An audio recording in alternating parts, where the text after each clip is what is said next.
Hello everyone and welcome back my dear students to the offline video series of Geography of class 5. So today in this video we are going to start with the new sphere of the earth, that is atmosphere. In previous video we have studied about what do you mean by lithosphere and hydrosphere and what are the different sources of lithosphere and hydrosphere. Today in this video we are going to study about what do you mean by atmosphere, what are the different layers of atmosphere. So before we start with atmosphere, let us revise lithosphere and hydrosphere. Lithosphere is the sphere of the earth which consists of surface area of the earth which is only covered with the land.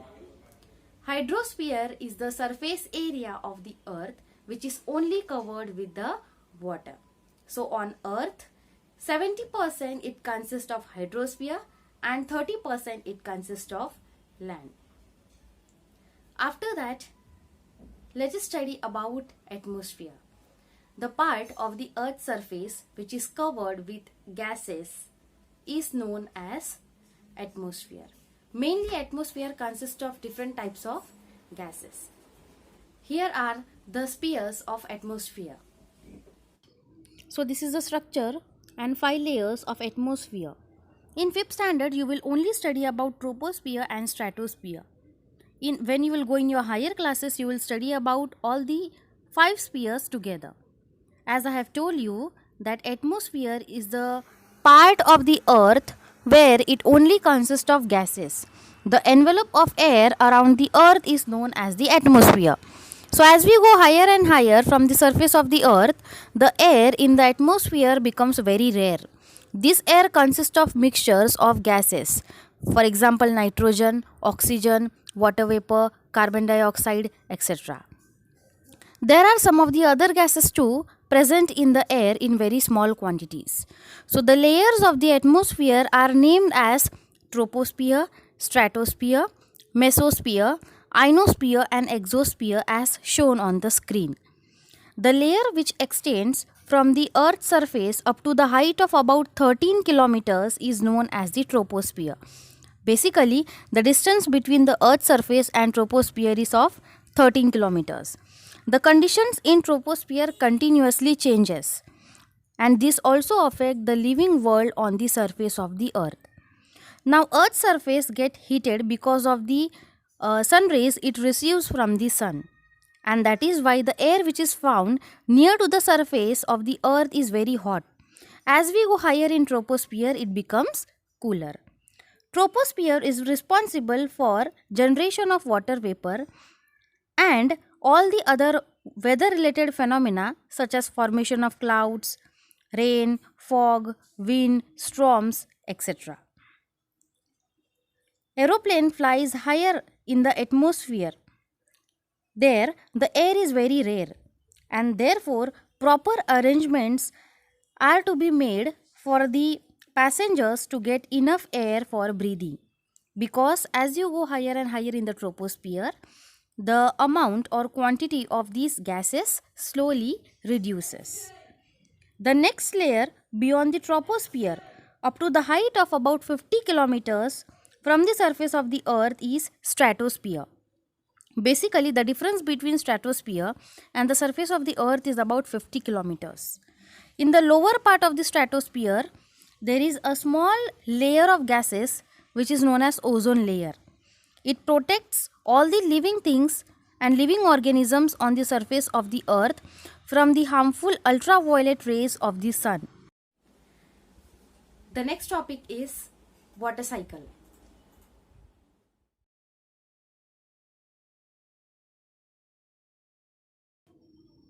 As we all know that water on the earth's surface continuously evaporates because of the heat of the sun. Water that has been percolated into the soil also evaporates because of this heat and enters into the atmosphere. So as water vapor is lighter than the air, it rises up into the atmosphere. As it goes higher and higher, it cools and condenses back, forming very fine droplets of water. The droplets are so small and light that they float in the atmosphere forming the clouds. These small droplets joins together and forms bigger drops which are heavy. They cannot float. Such drops of water fall down on the earth in the form of rain. The rainwater flows into the rills, streams, rivers, and finally it meets into the ocean and sea. Ice in the snow covered region also melts due to the heat of the sun and finally meets into the rivers and oceans. So, this continuous process of evaporation and condensation and rainfall goes on in a continuous cycle. And this cycle of evaporation, condensation, and rainfall is known as water cycle in nature.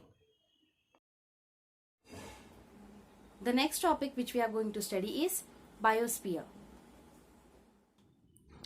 When hydrosphere, lithosphere and atmosphere of the earth are combined together, biosphere is formed. Biosphere consists of land, water, air and all the living organisms found on the surface of the earth. There are innumerable kinds of living things on the earth. The various regions of the earth differ in many ways.